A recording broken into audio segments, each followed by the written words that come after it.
Hi everyone, Stepan here. Today I'm going to show you how to refute the King's Gambit with two setups that are easy to learn, easy to play, engine approved, and give black a small but easy advantage to hold on to. So if you play e5 as black and you keep facing the King's Gambit and you don't know what to do, or you keep getting attacked, well, I hope this helps. The two setups we are going to be looking at both happen after black accepts the gambit. So after black takes the King's Gambit, white has knight f3 or bishop c4. These are the two main moves. Against knight f3, I'm going to have a very special guest explain his defense, which is knight f6, the Schallop Defense. So knight f3, the main line, we are going to be playing something very rare, and Vlatko, my friend, who's about to join me, will explain this. He has been playing it for a long time and he has experience in the setup.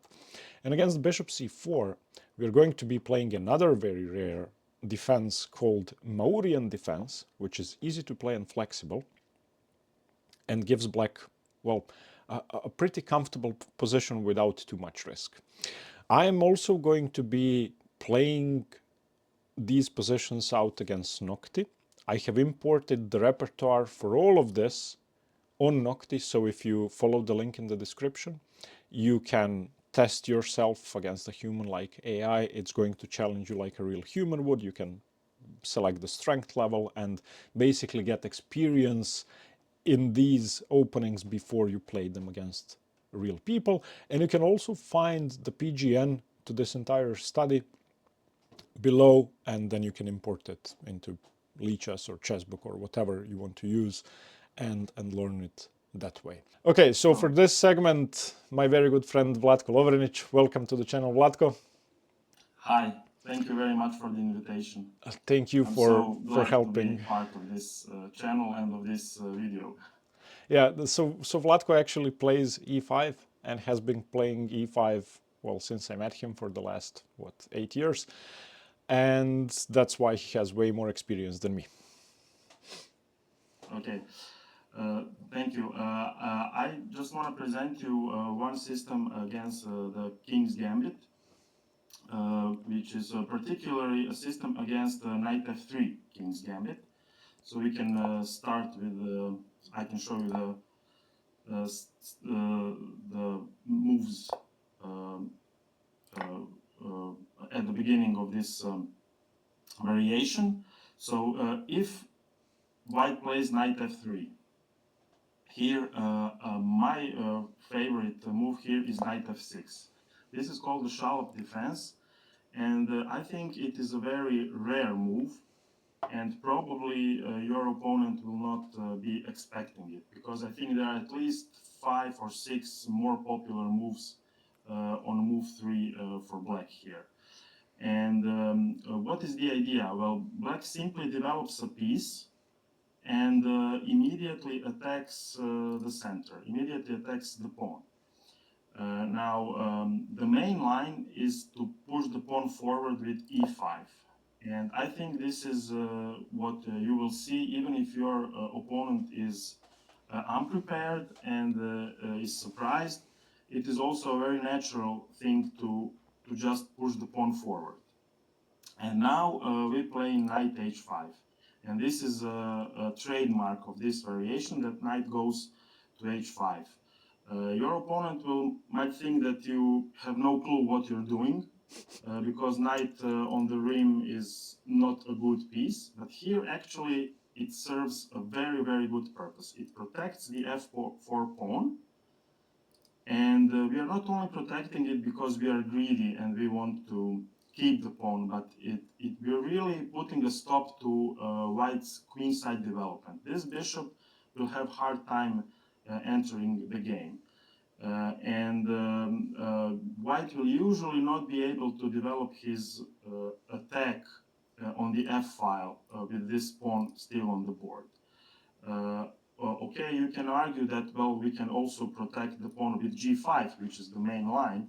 But after g5, this is, I think, exactly what white is expecting. This is the main move, and I think white is very well prepared for g5 and for the chaos that will soon be on the board. There are a lot of tricky lines, tricky gambits.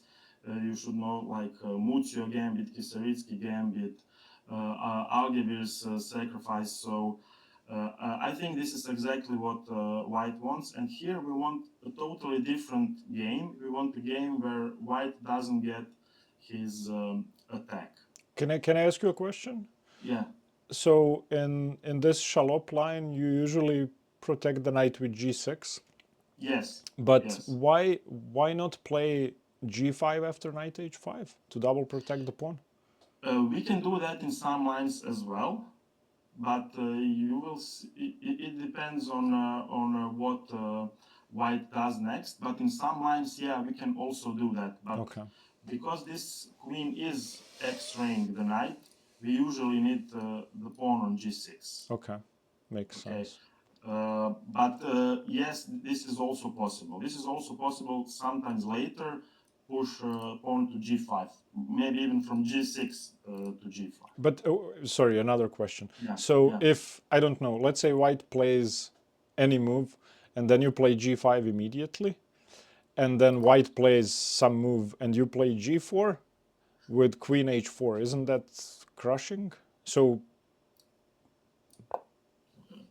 I mean, so if black is given another move, g4 and queen h4, I don't know what White is supposed. You can turn on the book, the bottom bottom left, the book icon. Yeah, just No, yeah, that one. So bishop e2 has never been played. Go back. Okay. Yeah. So, okay. So people play g4 to prevent g4. Yeah. Yeah. Then obviously,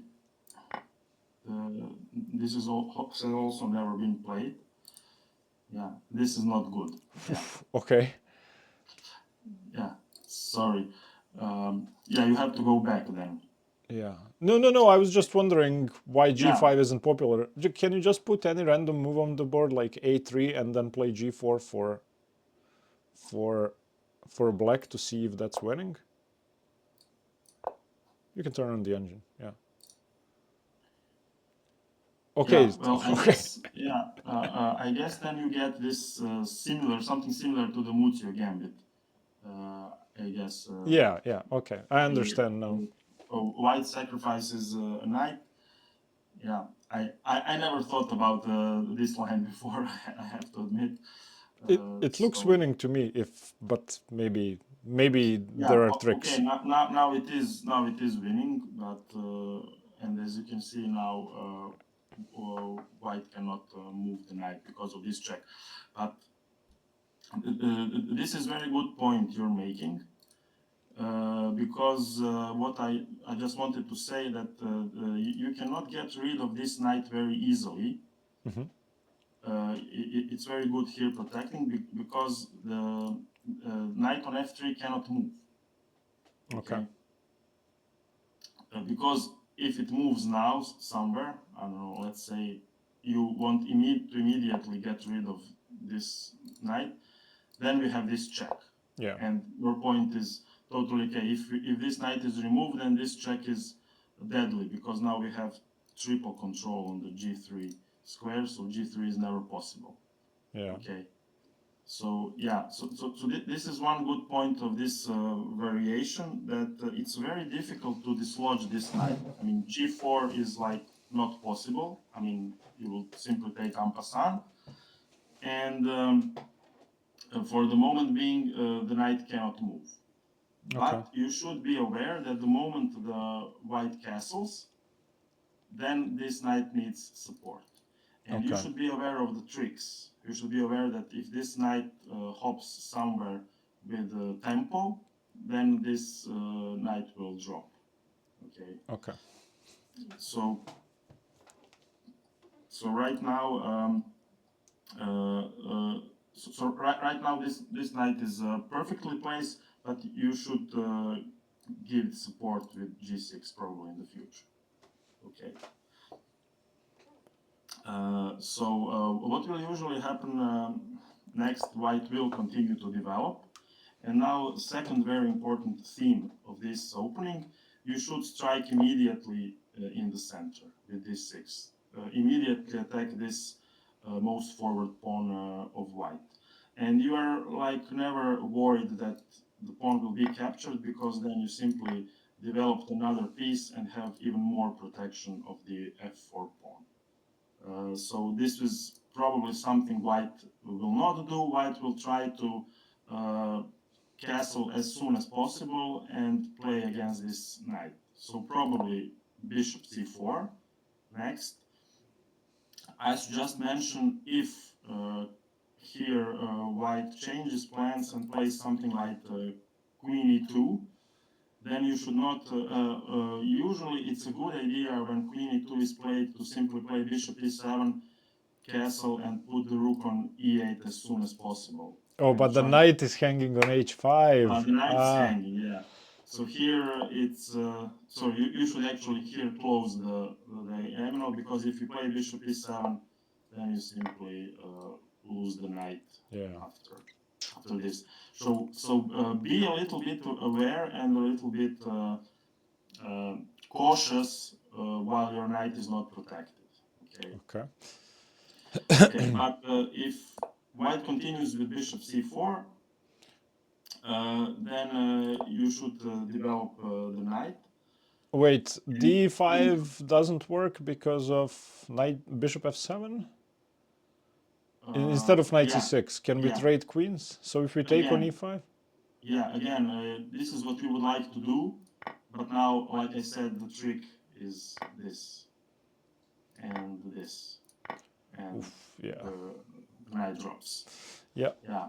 So this is what we would like to do, but still, you should be careful.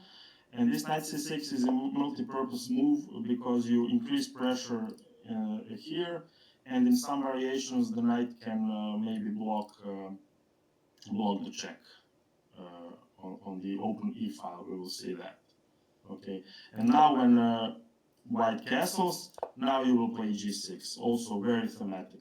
Now you want this knight to be protected, because now there is no check on h4. Okay. Okay. So if now, I guess white now really needs to capture, because we are threatening to capture.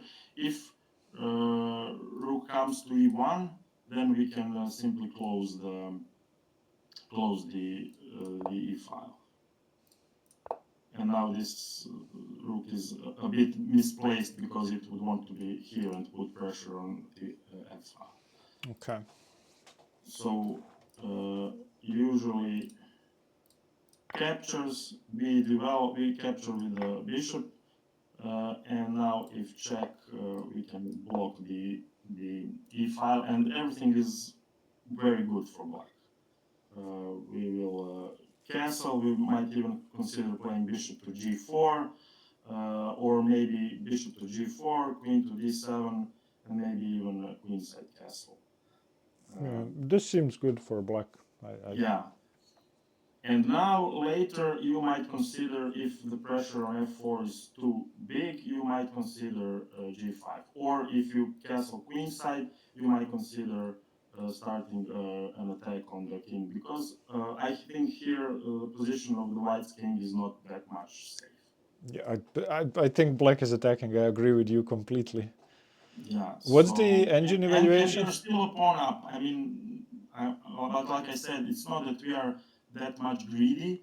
We simply look at white's development, and I mean, he doesn't have a typical quick attack on the king side and along the f file. Yeah. What does the engine say? What's the evaluation? The agent says minus 0.6 here. Okay. Yeah, this seems good. Yeah.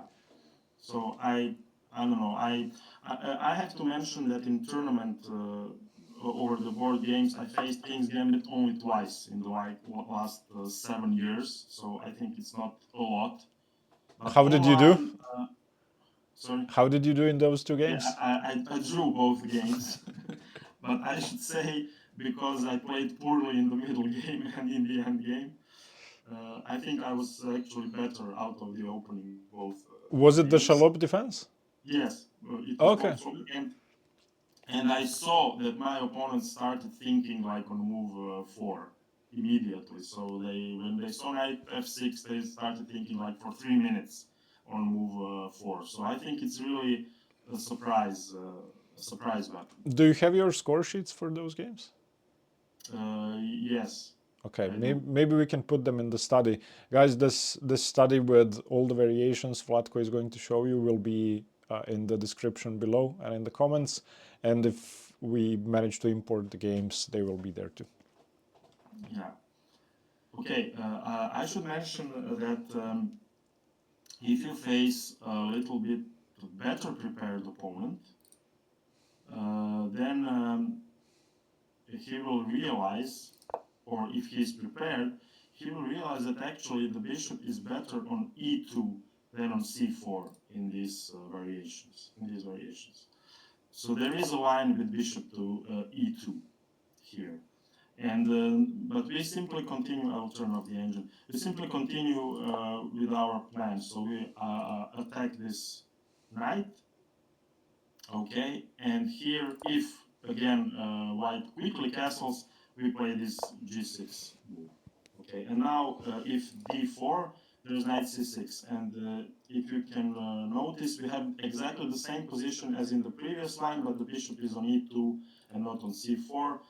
And arguably, this helps fight against this pesky knight here. This knight here is really annoying. So this is like a better version for white. But I really don't think that anyone who is not aware of this line and not prepared will put bishop on e2 because it looks really extremely passive. But what if white just moves the knight now? Let's say somehow protects the pawn on e5, although I don't see how.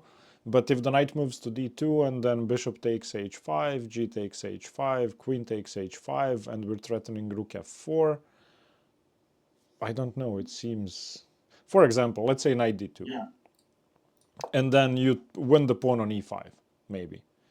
So, I mean, it's a free pawn. Takes. I mean, this is not. This is not a big problem. Are you sure? Let's take on e5 first. Take on e5 first, so that I can take rook f4. Yeah, I think there is a trick here. Okay, queen if h5. You now take here. Yeah. I think there is trapping the queen with bishop g4. Oh, nice. Yeah, I think this is a trick. And what if I play rook f4 instead? And if you play rook f4, then I think simply queen g5. And knight f3.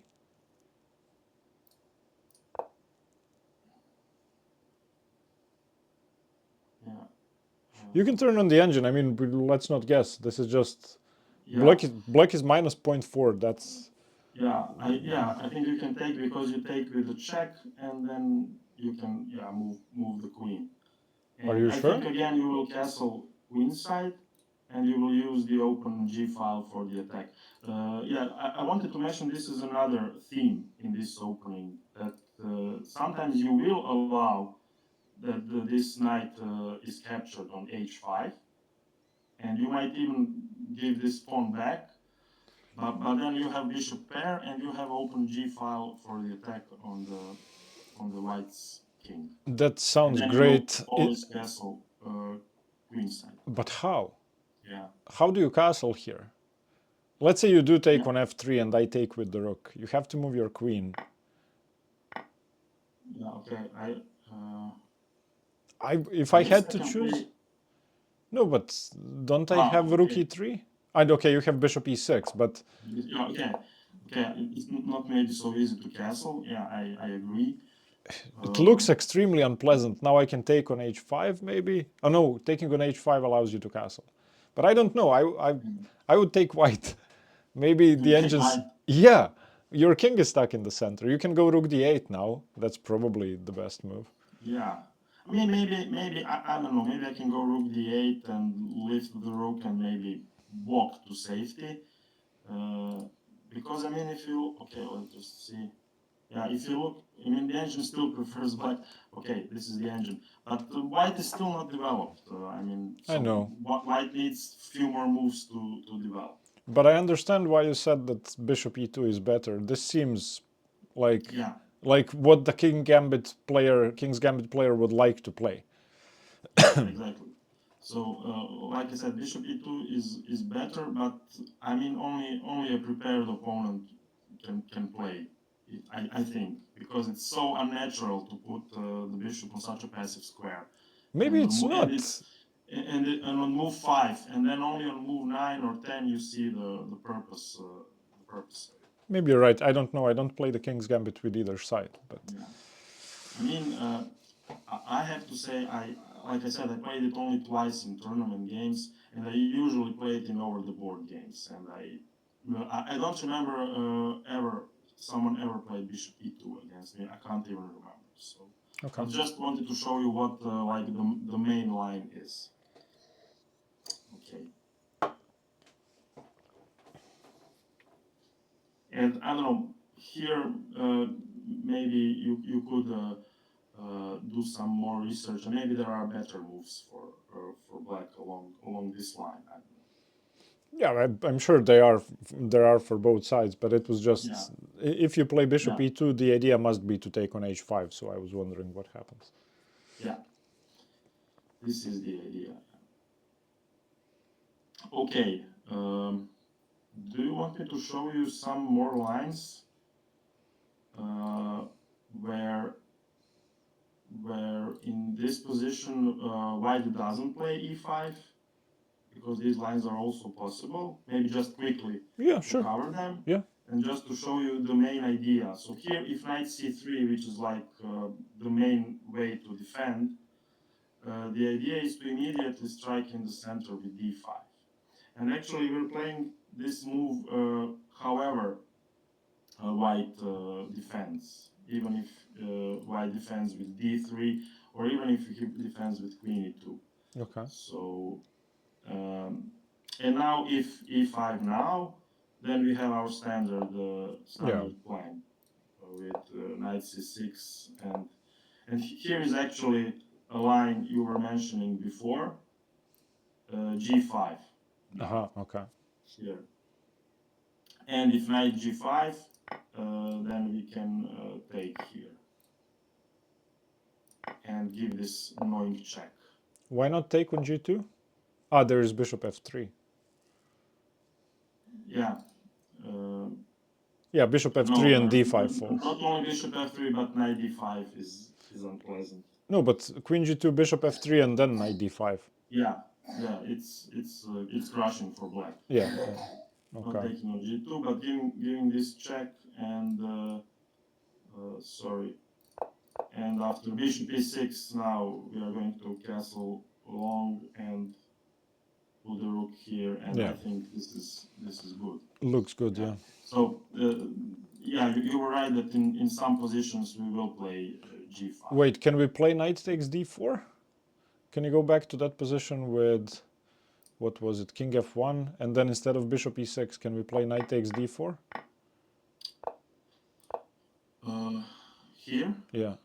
I mean, and you capture here? Yeah. And if well, I guess maybe yes, but I would still be worried about this counterplay against the d5.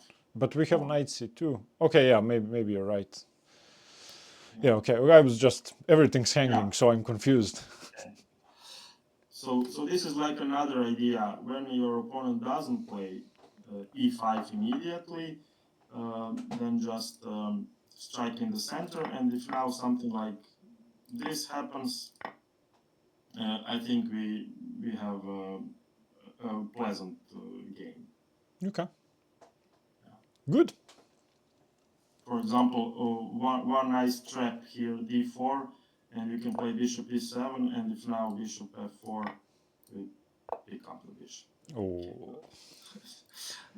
I doubt anybody will fall for that. But even if if c4 after queen d6, I mean, it's not so easy to get to this pawn. Yeah. Okay, good. The line seems very interesting. Yeah. So I mean, maybe you need some experience, and like you asked me some questions, okay, which I couldn't just answer straight up because I don't play it so much. But my experience so far in online games is that people really are surprised. And even in the tournament games, like I said, I think both of my opponents were surprised with this knight f6 move. Okay.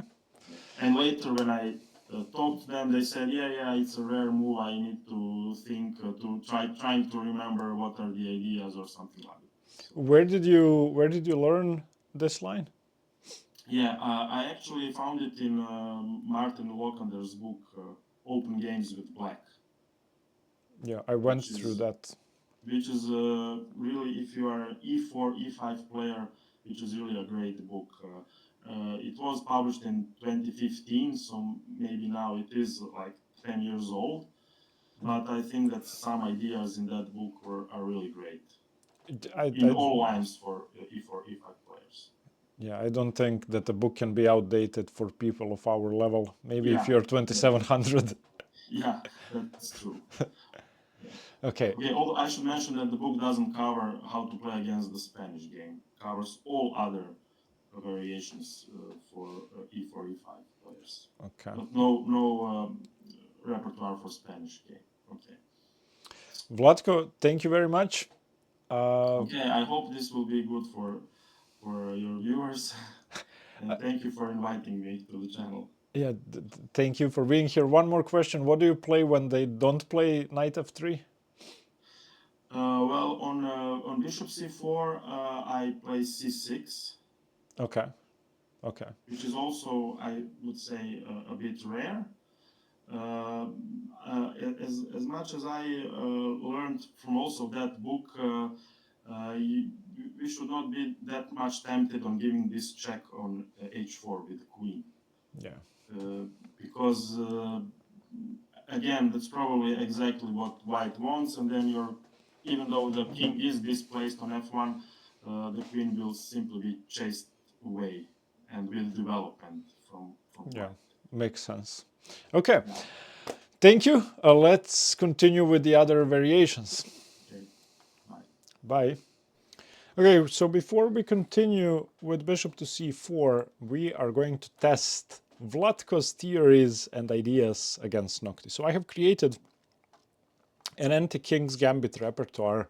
There's a link to it in the description, where I've imported the lines Vlatko showed and also the lines against bishop c4. So this should be a complete repertoire in the king's gambit accepted for black. So let's play a game against Noctis. We are going to play black, and we're going to play a blitz game on rook 2, let's say. Let's play. Okay, so Noctis is going to be giving me immediate feedback. Okay, against knight f3 we play the Schallop. Queen e2. Okay, I think the move is d5 straight away. Yes. Vlatko has not shown this. No, it's in the repertoire. You can see it, but he told us that d5 should be played. Okay, so knight h5. Now we have our setup. White should go d4. It's very unclear what to do with this bishop if you don't go d4. So Vlatko said that if we don't castle, if white doesn't castle, there's no need for g6. But I'm still gonna go g6. Am I gonna go g5? g5, knight g5, queen g5. No. I am gonna go g5. Okay, excellent. Nice. Good.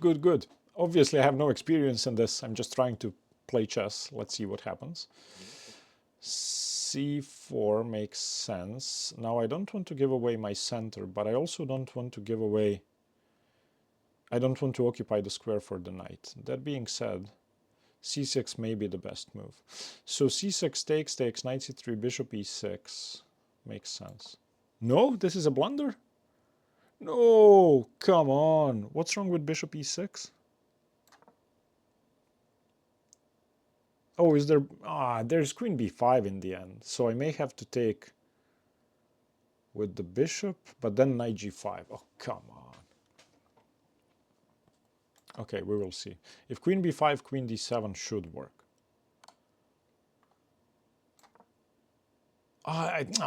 No, I blundered my g-pawn. Vlatko, help me. Okay, it's not the end of the world, we keep fighting. How do we keep fighting? Now my bishop is hanging. Oh my god, okay, I'm playing knight c6. I have to develop. Of course it takes, I know it's gonna take, it's the best move. My knight's hanging. I have to move it back, I don't... maybe I can play queen f7, bishop h5, queen h5, queen b7. Am I losing? I am losing. So I may have to move my knight back.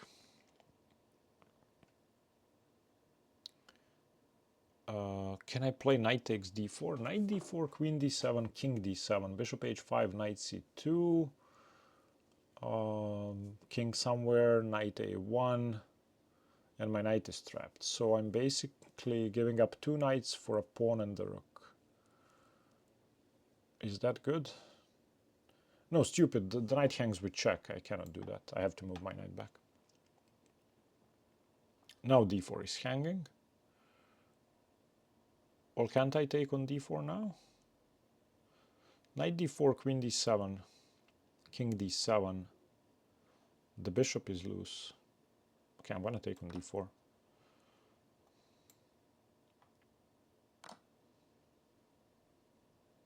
There's no bishop b5 check. So I may actually be able to play f3 now. Wow, okay, interesting. I have not expected that. If I go knight f5, probably g4 is being played, but then rook g8. Oh, I like that. I have to block the rook from infiltrating. Okay. Once the king moves, I probably play knight e7. Okay, now let's develop with tempo. Why is this a blunder? Oh, because the king moves and then f7 is loose.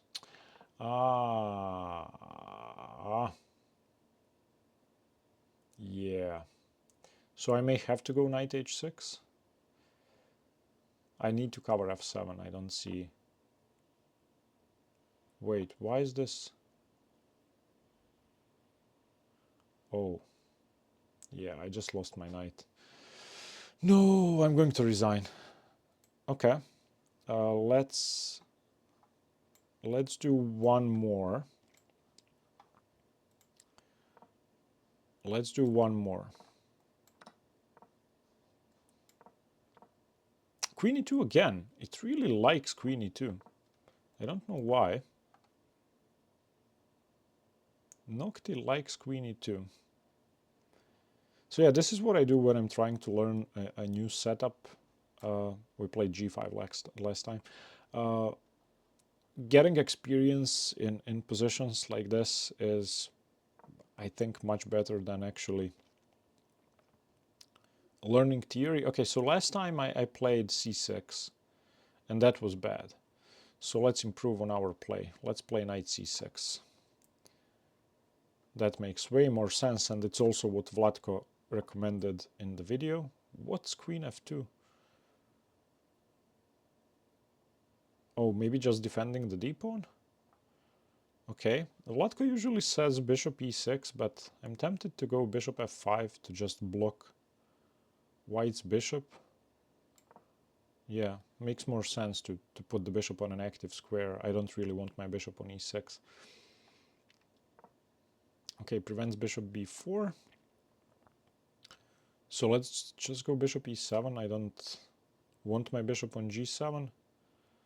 I'm also going to be playing for f6, so this helps. Bishop d3. assume I can either take or go queen d7, but on queen d7, bishop f5, queen f5, knight d5 hangs, so... Oh, maybe I can play bishop g6.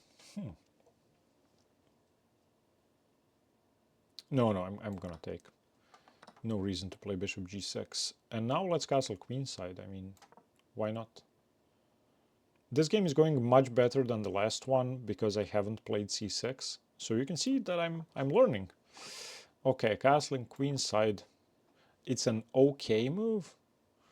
Okay, my knight is fine. My knight has many squares. So, can I just go f6? f6, b5, knight b8. Let's give the knight another square. Let's play rook f8 so that we can go knight d8, knight e6. Blunder? Oh, now it changes its mind to an excellent move. I agree with that. I just gave my knight a square. How can that be a blunder? Because my knight is very useful here. Look at the knight.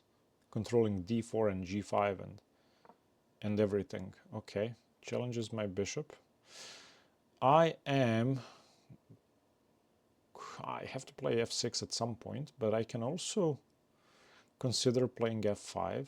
f5 takes, rook takes. F5 or f6? I'm not sure I want to go f6 because that opens up the queen. So I'm just going to go f5. Blunder? Oh, I lost my d-pawn. Idiot. Why am I such an idiot sometimes? Why? Why would I do that?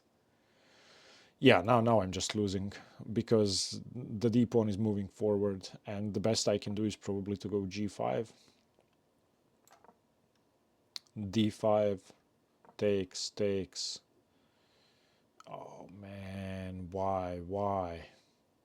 Takes, queen takes. I have to do that. Oh. Yeah.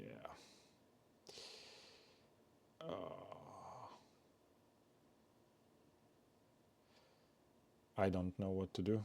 I should probably resign, but...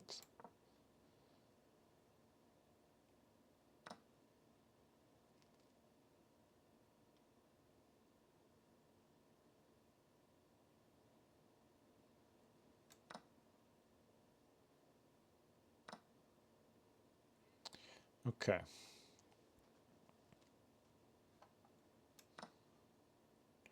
Maybe we are still in this game. I doubt it, but we will try to trick Nocti.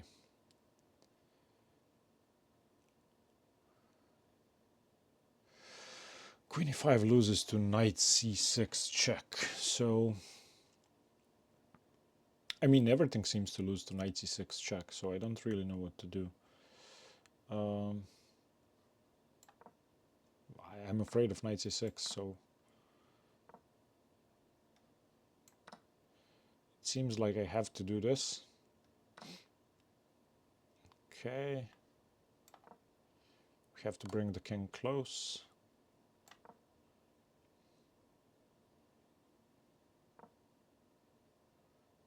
Prevents... Actually, I don't know what that does. So what if I go rook d8?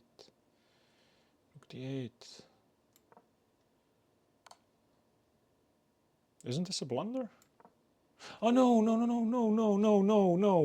Come on, idiot. Okay. Nocte is outplaying me. I don't know these positions. Let's go back to the video. So now let's have a look at Black accepting the king's gambit and white playing bishop to c4. This is the second critical line we have to look at. There are basically no alternatives to knight f3 and bishop c4. Knight c3 is very rarely played, and against knight c3, I think just sticking to the main lines with queen h4 check is good enough. And after king e2, playing the move d5. I like this. After knight takes d5, bishop to g4, knight f3, and so on. This is just the main line. It's called the Mason-Keres Gambit, and knight c3 is something we shouldn't worry about. One very rare move is bishop e2. Against bishop e2, I would recommend that you just go d5 once again, and yeah, that's about it. So we have to focus on the two important moves. Knight f3, as explained by Vlatko, and now bishop to c4. This is called the bishop's gambit technically, but it's the king's gambit. Against this, I would recommend that you play the move knight c6. The Maurian defense, compared to the main lines, the main line is knight f6, then d5, queen h4 check is one of the main ideas, and then we are going to be playing the move knight c6. Now let me explain why most people play some combination of d5 and queen h4. Well, when white plays bishop c4, white is not covering the h4 square, and obviously queen h4 check misplaces the king. So when people play queen h4, g3 isn't possible, the king must move, and that's very, very tempting. However, that queen will get chased away with knight f3 very soon, so there's really no benefit to delivering this check except for misplacing white's king, which isn't a big deal. So we are sticking to knight c6. First of all, what does this move do? Very simply, it does nothing. And which is why I love this move. And it scores really well. The engine will say that black is better. The difference between this and the mainline best moves is minus 0.1. So it doesn't really matter whether you play this or the main lines. Knight c6 is non-committal. It doesn't play knight f6, which prevents your queen from moving. It doesn't push your g-pawn in any lines. It doesn't commit your queen to h4. That being said, the knight could come to f6, the queen could come to h4, and the pawn could come to g5. So when I started learning the King's Gambit, and by the way, I started learning it for both sides. If you've been watching my training games, you will know that I'm about to switch to two new aggressive openings. The King's Gambit will be one of them. And I'm also studying an e4, e5 repertoire. Vlatko has been helping with that, mainly by borrowing me books, lending me books. So yeah, knight c6 is non-committal. It controls these two squares, and it gives you a lot of flexibility. You want to see what white does from here. So white has, well, very few very sensible options. There is knight f3, knight c3, there is d4, and I think that's pretty much it. d4 is the most provoking move, and that's what most people are going to play. In the majority of games, people play d4 or knight f3. And against d4, black scores much better than white, and against knight f3 even more so. So let's look at d4 first. This is, the normal King's Gambit move. You want to move your pawn, recapture on f4, and since black hasn't challenged you technically with queen h4, this seems good to me. Against this, we don't commit to something crazy. We keep playing very, very flexible developing moves. We play the move knight f6. And this may not seem like something you would want to do, because it seems like white can play e5, white can play d5. In fact, both of those moves are really bad. And e5, even though it's technically the best move, gives black a pretty big advantage, which is why the King's Gambit is unsound, especially with bishop c4. And the reason I chose the Maurian defense is because it's very easy to play and very easy to understand. So combining the Schallop and the Maurian gives you a repertoire in which you do take the pawn, but you're not facing any tactical issues. So let's have a look at d5 first. d5 is very bad, and it's obvious why. This knight is now ready to come into e5, and the bishop is attacked, it must move, and after bishop d3, you could play for an immediate win. The engine gives this as -2 for black. There are many ways to play. Bishop c5 is good, knight fg4 is good, bishop b4 check is good. I like bishop c5 in conjunction with knight g4, and just playing for the f2 square, because this pawn is still on f4. It's not easy to play bishop e3, and you could play knight h3, but when I move my pawn, I'm threatening to take that. So after knight fg4, let's say white takes the pawn back, and now bishop c5. And you've nothing better but to play knight h3 or bishop takes knight. So after something like knight h3, now queen h4 check, bishop g3, and queen h6, and we are obviously dominating all the squares. Look at black's pieces. The engine gives this as winning. Of course, humans could still, lose this position, but it's clear that d5 allowing the knight into e5 is positionally very bad. So let's look at e5 instead. So this bishop is on c4. We don't have knight d5, but we have knight e4. This is the benefit of developing the knight to f6 very early. And this is similar to what Vlatko has explained in the Schallop. This knight is covering g3. It's not defending f4, but if white doesn't do anything, let's say white plays a random move, then queen h4, and that's it. The knight is on f2. So the knight on e4 has the same purpose as the knight on h5 in the Schallop. It's just that it's not hanging. And, well, white still has to defend against queen h4 check. So a random move is simply not playable. Most people will play bishop takes f4. And after bishop takes f4, queen h4, it is playable, but g3, knight g3, bishop g3, queen e4 check doesn't really lead to anything. So instead, we want to support the knight, and of course, we want to prevent d5. As soon as this pawn is taken, white's threatening to play d5 without knight e5 being an option, so we have to play d5. And if this pawn isn't taken, and it shouldn't be taken, the engine says bishop e2, then we continue undermining the center with f6. And this center is going to collapse. We have given the pawn back, but we have a huge advantage because look at this outposted knight. Look at our bishops being very active. Look at white's king being less safe than ours. This is basically an advanced Caro-Kann structure for white. So we have, or French, if you want to call it that way, but we don't have a pawn on e6, so we can undermine with f6 and c5 whenever we want. Imagine having a knight on e4 in the advanced Caro-Kann. Come on! That's a dream come true. So that's what the engine plays. Most people, I think, on any level below Grandmaster level are going to be tempted to take. And this is losing. This is -2, because we now play bishop takes d6. You can take or not take. I don't know. If you take, we take with the knight. We tempo on the bishop. Now the bishop must move or the queen must check. And black has a lead in development, a much safer king, and absolutely no issues. If on bishop d6, white plays queen f3, which is also tempting, attacking the knight, then we go queen e7. And again, the engine gives this as winning for black. It's just too much pressure. It's too much pressure. Everything is hanging. If, I don't know, bishop d6 now, then knight d6 check, picking up the bishop e2, I mean knight d4, so you still lose. What else? The engine says bishop takes f7 is one of the best moves, which makes very little sense.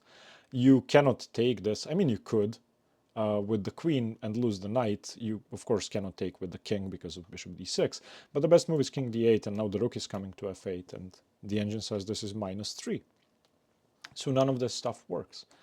So on d4, knight f6, e5, knight e4 is, in my opinion, a very easy refutation to the king's gambit with bishop c4.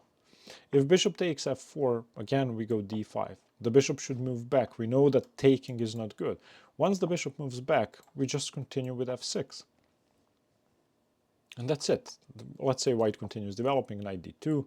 We can play takes, d takes. Now here is a target. We can, put pressure on. The bishop comes to f5, controlling e4, knight e4, d4, or bishop e4. I mean, I'm not really sure what's better. I would probably take with the bishop because I don't want to have an isolated pawn. But taking with the pawn, whoa, prevents... Vlatko is calling me. Vlatko, I'm recording part 2 of the video. I will call you in 5 minutes. By the way, I'm showing people the Maurian Defense, which is knight c6 against bishop c4.